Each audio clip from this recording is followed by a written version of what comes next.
Patriota Jeff. É o fim deles, acabaram, né? Breno, olha só, ação penal 470. Eu vi o seu tweet, né, sobre a questão do Zé Dirceu, achei muito importante você lembrar, e eu me lembrei que naquele julgamento, que foi um momento importante para o Brasil 247, a gente fazia aquela cobertura apontando os abusos judiciais. A coisa que mais me revoltou foi quando a revista Veja propôs que o Roberto Jefferson fosse perdoado, né? Eu até mostrei aqui os artigos da Veja nessa linha. E o Luiz Fux faz um voto defendendo o perdão ao Roberto Jefferson, pois afinal ele havia desbaratado o esquema. Ele era um herói das classes dominantes, né? Não é de hoje que o bandido Roberto Jefferson é herói da elite brasileira. Só que não dava para defender naquele momento, não deu para tirar da cadeia, embora o Fux tenha votado nessa direção, e agora não dá para tirar da cadeia esse marginal. Mas peço para você refletir sobre Roberto Jefferson Mensalão. Diga, Bruno. Na verdade, acho que a reflexão não é só sobre o Roberto Jefferson, porque aí nós temos Tinha que ser, se houvesse um tribunal da história, se isso não fosse apenas uma figura de retórica, a respeito do Roberto Jefferson, os meios monopolistas de comunicação, e não só a Veja, deveriam ser obrigados a uma retratação em ampla escala.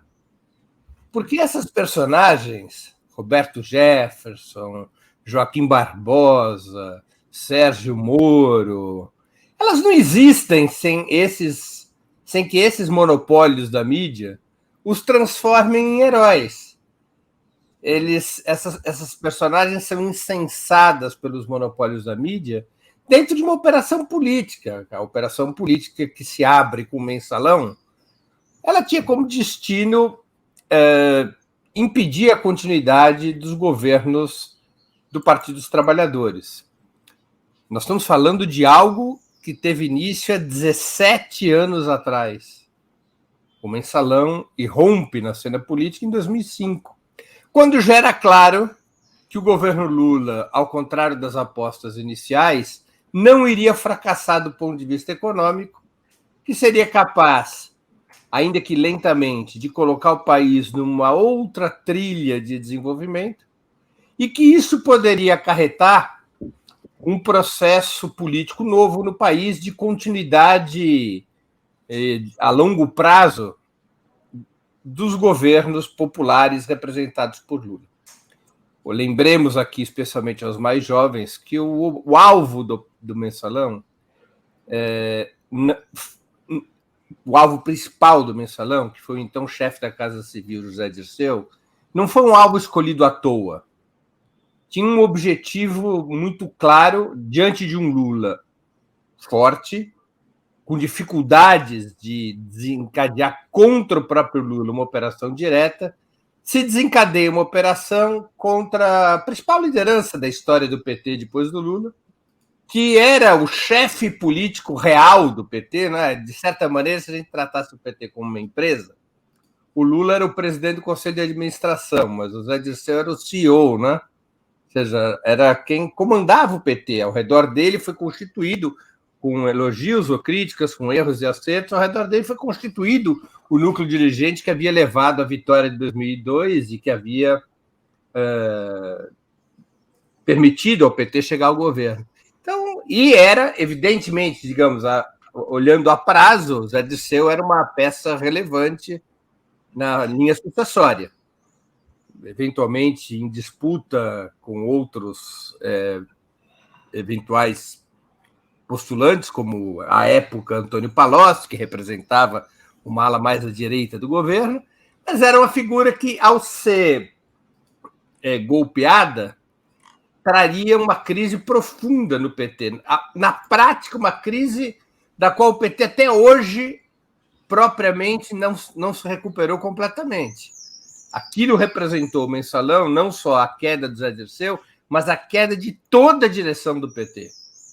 Porque em cascata caiu Zé Dirceu, Genuíno, Delúbio Soares, que era o tesoureiro, e vários outros quadros petistas, parlamentares experientes, O PT perdeu seu núcleo. Paulo Cunha, né, para lembrar um. Paulo Cunha, que foi presidente da Câmara dos Deputados, não é? Vários quadros da direção nacional do PT, ou quadros relevantes na construção do PT, Henrique Pisolato, outro caso. Não é?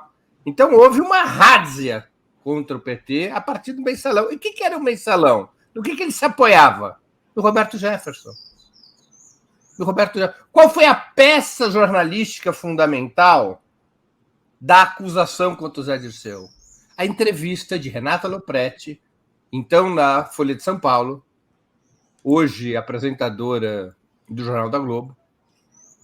Uma entrevista da Renata Lopretti com o Roberto Jefferson. Domínio do fato nasceu ali, Breno. Na verdade, 2 entrevistas, não é? Que ela faz com o Roberto Jefferson. Isso é a origem do mensalão. É nisso que se apoia o mensalão. Fundamentalmente no que disse Roberto Jefferson. Roberto Jefferson é o mesmo Roberto Jefferson. O mesmo Roberto Jefferson do Povo na TV nos anos 80, que era uma marionete da ultradireita no Rio de Janeiro contra o Brizola. O mesmo Roberto Jefferson que foi o chefe, o cão de guarda mais fiel a Collor no impeachment. O mesmo Roberto Jefferson que era um bulldog do Fernando Henrique nos anos 90, quando então ocupava a liderança do PTB. É o mesmo Roberto Jefferson. É essa figura. Não é? Claro, também se pode criticar ao PT, ao Lula e ao próprio Zé Dirceu por ter estabelecido aliança com o Roberto Jefferson, por ter tido ilusão em quem era esse personagem. É verdade que também cabe aí uma apreciação sobre... ou seja, no mínimo, a falta de cuidado com quem se relacionava naquele momento. Mas, enfim, há sempre explicações históricas que podem ser dadas, a correlação de forças do parlamento e piriri pororó. Ok, mas esse é o Roberto Jefferson. E é o mesmo Roberto Jefferson de ontem. Roberto Jefferson nunca mudou. Então, é um personagem que hoje, assim, só para concluir, Léo, que caberia uma reflexão, né? Ou seja, uma reflexão, se é para ser séria a crítica ao Roberto Jefferson, e não uma hipocrisia, por parte tanto da imprensa monopolista, quanto também de vários agentes políticos e judiciais, incluindo a senhora Carmen Lúcia, se é para ser uma crítica séria ao Roberto Jefferson, é necessário olhar o que todos esses personagens fizeram em companhia do Roberto Jefferson no verão passado. Exatamente. É o que eu coloquei aqui na abertura desse programa, Breno, dizendo o seguinte: Roberto Jefferson não é apenas um bandido protegido pelo Bolsonaro. Ele foi um bandido protegido pelas elites brasileiras durante muito tempo. Mesmo tendo sido preso, porque se propôs naquela época um indulto a ele, né? Bom, vou passar para a Daphne. Ou igual, Léo, apenas para complementar, não é uma novidade isso.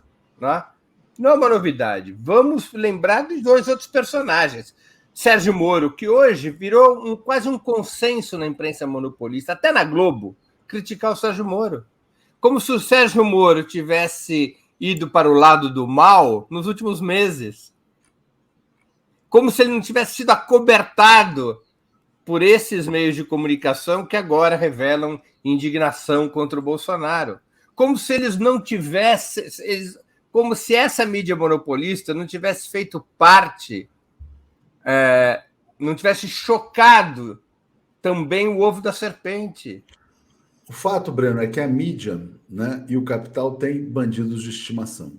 Obrigado, Breno. Obrigado, Daphne. É que talvez os verdadeiros bandidos não sejam